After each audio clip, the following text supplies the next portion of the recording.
We told the story on the air a few weeks ago, even more. And I think if you've lost somebody close to you, or maybe you're even at a place where you're thinking about your own mortality, if you've got kids and you're looking at your kids and wondering, what do I do, all that stuff. Remember a couple weeks ago I told you the story about a little girl who died of cancer, but they didn't tell her she was dying. So what she started to do, thinking she caught on, started to leave little love notes for her family. She hid them all over the house, right?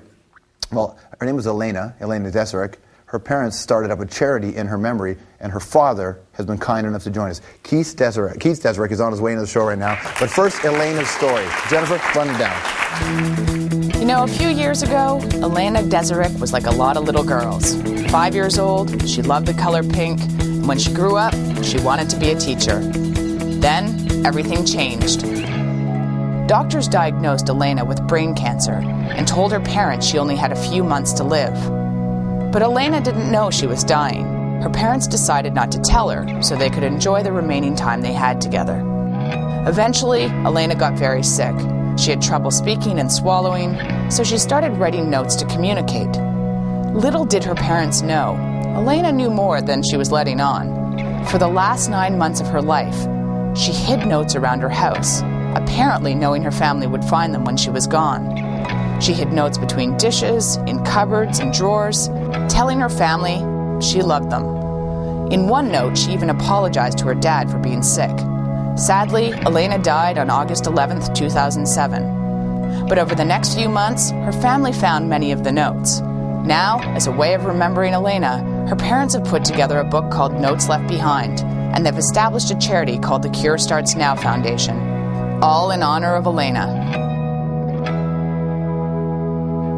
Everybody, please welcome Keith Desserich. How are you? Very well, very well. Good. We talked about this, as you heard up the top on our show, when we first caught wind of your story.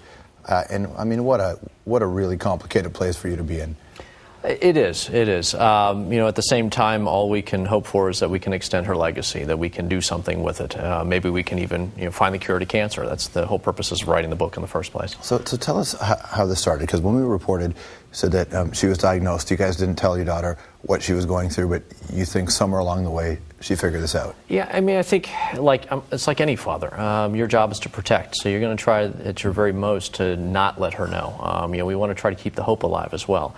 So we tried very hard to keep it away from her. We even went so far as when we met with doctors, we would try to use code names and code words to try to keep the diagnosis away from her.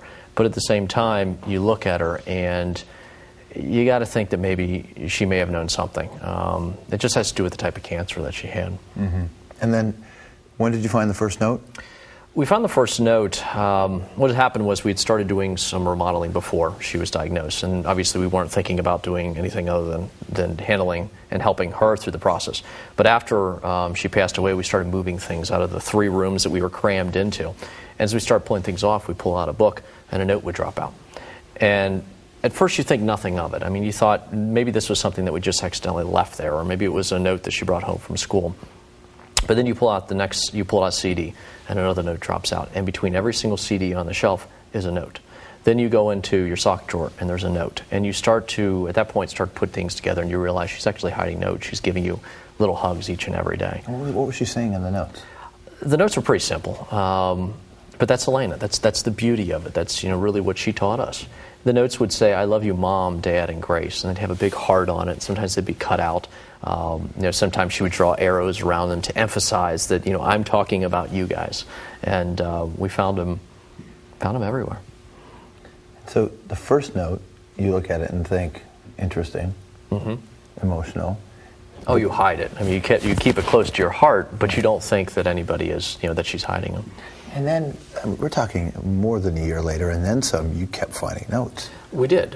We kept finding notes, and we would find them in the weirdest of places. I mean, and there's some time. I mean, I think when we started first finding the notes, we wanted to find all the notes.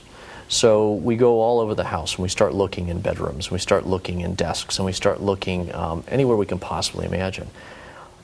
But then the thought occurs to you, do I really want to find all the notes? Because if you find the note, there's a certain finality to it. There's something that says that we've lost her message.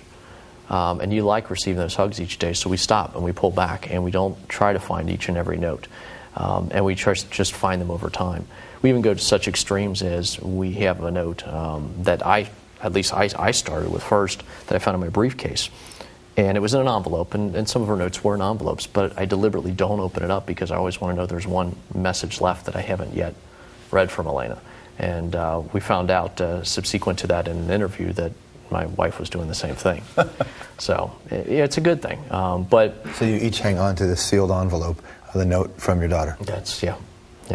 And I think you have to. But it's more than that. Okay, what the book is about, what her legacy about, isn't about cancer. It isn't about death. What it's about is about living. It's about love. It's about life. It's about compassion. It's about the lessons that she taught us. The ironic part about it is the title's Notes Left Behind. We titled that because we were, at the same time when we learned of the diagnosis, she has a younger sister by the name of Gracie. And we wanted to try to capture all these memories and all these lessons from her older sister to Gracie. Mm-hmm. And so we started writing each night and trying to capture each one of those. And they were simple. It was only intended for her. It wasn't even going to be a book. But the irony is, at the same time, is that we're sitting there writing notes to Gracie, Elena is writing notes to us and trying to pass on messages to us. So we're not trying to record sad parts. We're not trying to record about the cancer or record about death. We're trying to pass on to her sister about how to lead her life and what's more important in life. How did this get to us? I mean, how did we all find out about, because someone said, hey, check out this website. We went to this website. You were one of the ones then. Yeah. Okay. Somebody said to us, check out this website. Yeah. So we went online, and I remember the conversation we had in the office that day, because we're always, we gather around the producers and we start talking, we start picking stories, and one person said, we got this story, and then there was the room that was divided. People said, well, we can't do this on the air, because how would you do this on the air? Yeah. And then a couple of us said, no, we have to do this on the air. So we just made a decision. I knew that I personally, and the senior team on the show personally felt, we had to tell people about this. There doesn't have to be a larger point other than whatever you want to get out of this, however you want to connect to this. And then how did it get to that point, though? And that's the irony of this. This was a book that we never intended to print. We had no visions of publishing this. Matter of fact, we tried hard not to. We started writing this journal for Gracie, and we'd sit down each night and we put together a journal. And my sister comes to us one day and said, you know what, you're horrible on the phone. You never call any of the family. Would you just take a moment and would you mind putting this on the internet? And so we said, all right, we'll put it at Desserich.org, because the thinking is nobody can pronounce her name, let alone spell it other than family. Right. So the quickest way to have security was just do that. And we were completely wrong. Desseric. Oh, thank you. So you just put a private website so family can check it out. We put it on there thinking that nobody would read it. And the exact opposite happened. We found out our family all had big mouths. And what we ended up getting is we had tons and tons of people that were starting to read it, and we ended up with 350,000. The next question was, everybody came to us and said, would you put it into a book? And my answer was, well, I didn't want you to read it in the first place. What makes you think I now want to put it in a book? Did you feel like something was being taken from you? Yeah, we did. Still to this day, there's 200 and some odd pages in the book. There's 600 and some odd pages for Gracie. Mm-hmm. So there's definitely that privacy side of it. And there's definitely stuff that we're just never going to share with anybody but Grace. But the point was raised that if we could use the funds that we raised from this book and donate those funds to pediatric brain cancer research, or frankly the cure for all cancers, which is how we see this through the foundation The Cure Starts Now, that we could serve a greater good and extend Elena's legacy. And you can't argue with that. It's the right way to do it. What's the one thing that you want people to know about Elena? I think it's not necessarily what I want them to know about Elena. I think what it comes down to is what I want them to know about themselves. I want them to know that when you go through life, what you think are the most important moments of the day are not. We tend to believe that we're going to remember weddings, we're going to remember birthdays, we're going to remember celebrations like that, because those are momentous. But at the end of the day, the thing that you remember most is holding her hand as you walk her to school.